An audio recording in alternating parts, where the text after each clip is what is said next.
Becomers, and welcome to your tutorial video. This is video 1 of 2. So in this video, I'm going to be answering a couple of random questions that came in that I thought were really interesting. We're going to talk a little bit about lunge form, the form of the leg series. I'm going to review a few amplifiers for you and a little bit of form of the bridge series.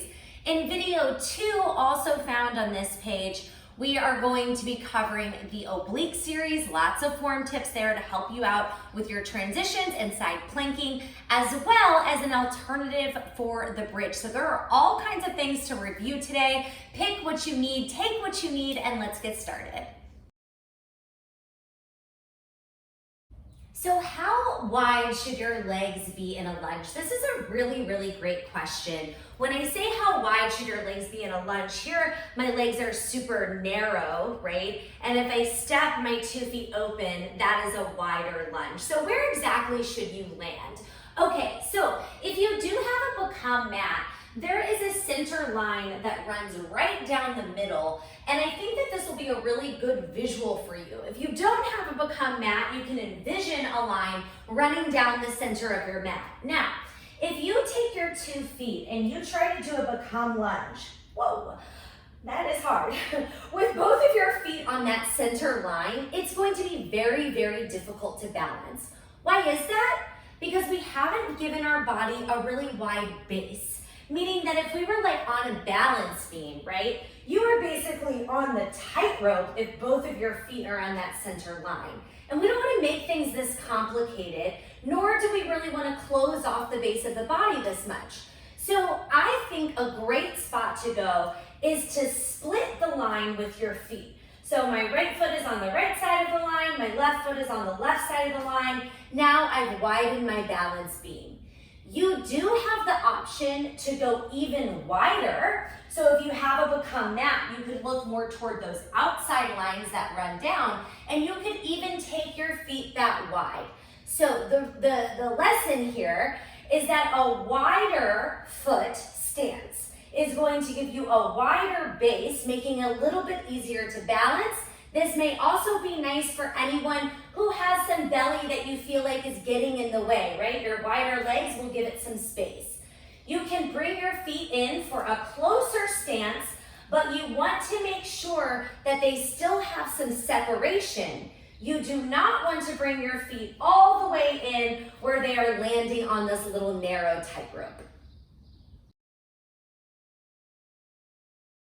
The next question was also really good. How low or how high should the extended leg be in the leg series?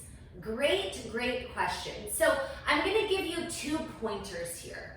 Number 1, you must keep your bottom ribs pulled up and in. Okay? That's the first place that you have to stabilize, because I want you to watch something. If I let my bottom ribs drop, look how high my leg goes. Do you see that? I'm not actually trying to lift my leg here. I've just sunk through the center of my body, and we do not want to sink through the center of the body. So the first thing I'm going to do is pull my bottom ribs up and in. Notice how my leg instantly goes lower. The pulling in of the ribs helps solidify where the leg is supposed to be. That is part 1. So now that I've taken my bottom ribs, I've pulled them in, I've solidified my stabilization, now I can play with where my leg is. So here's a low leg, here's a high leg, and in both of these, I'm keeping my ribs pulled in nice and tight, yeah?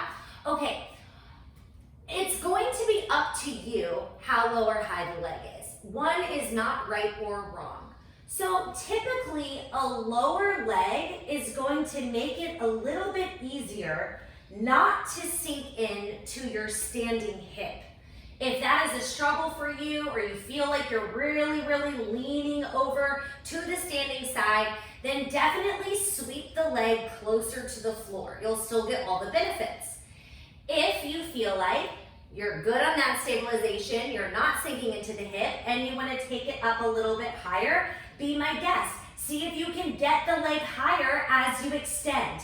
A higher leg, you will most likely feel more oblique and more outer thigh, But again, both positions, sweeping the floor or floating away from the floor, are absolutely acceptable. You just want to begin to explore what feels best for your body. The next question was about the ab series and the bridge, and I just have to say how proud I am of you all, because I'm really noticing a lot of the questions coming in are very, very like minor little form questions, things that I can tell that you're thinking about and you're diving into the body, and that is incredible. So for this bridge series, the non-moving leg, so that's going to be this one, is this leg supposed to be flat foot, or is it supposed to be on a tippy toe? Excellent question, because in the video, I naturally just show it both ways. Sometimes I do a flat foot and sometimes I do a tippy toe. So let's talk about the difference, okay? A flat foot gives you more of an anchor. So if you press the foot down flat, it's simply going to anchor your body more, providing more stabilization. If you decide that you want to tippy toe the foot, it's because you're already feeling really stable and you want to add a little bit more challenge. So by bringing this foot to a tippy toe with really light weight, now I'm creating less stabilization and I have to really focus in on keeping the hips still. So the answer is both are correct. Flat foot or tippy toe.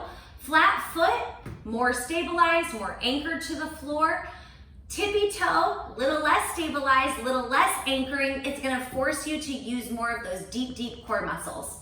Pick your potion. In flow mode this week, I definitely give a lot of options to amplify your series, but I do wanna go ahead and just show you each of them here. So now I'm gonna run you through a couple of amplifiers that you are more than welcome to play with this week. For the warm-up, you have the option to go really, really big. This is gonna be if you're feeling super flexible. So you could take it nice and big, scoop the floor all the way down, bring it around, float in. I'm gonna show that again. So right at the end, you also have the option to float the leg. Watch here, I go 1, bend 2, around, stand up, take the floor, through, over, float this leg. For the leg series, single arm, single leg is an option. By lifting the opposite arm, it instantly gets harder. I come in, lift the knee, arms float, press up, take it down, 1, 2, hands touch light, knee touches light, leg shoots back, get single arm, single leg, 3, 4, take it back, 2, 3, pull it in, lift, arms, whoo, up, down, hands, knee, leg back. If you wanted to amplify the lunge, you could hold onto hand weights, or you could use wrist weights like I have here. Adding a little bit of weight to the arms will instantly make it more challenging, especially for the balance. Woo, as I say it. Down, arm, right, left, little cross, right here, trying to balance, try to keep this leg up, step, big push, and step, take it down, hit. The way you make the oblique series harder is to focus on getting the transitions. So you lift, up, float around. I'm gonna show you here. It's side and in, one more. Okay, watch. As I go to the plank, I land single leg. To the side, in, twist. I lift up, get nice and light. I circle through, take it around. Now, belly stays in here. Don't be afraid of the reach. One more. As I come back, I'm moving to a single leg plank.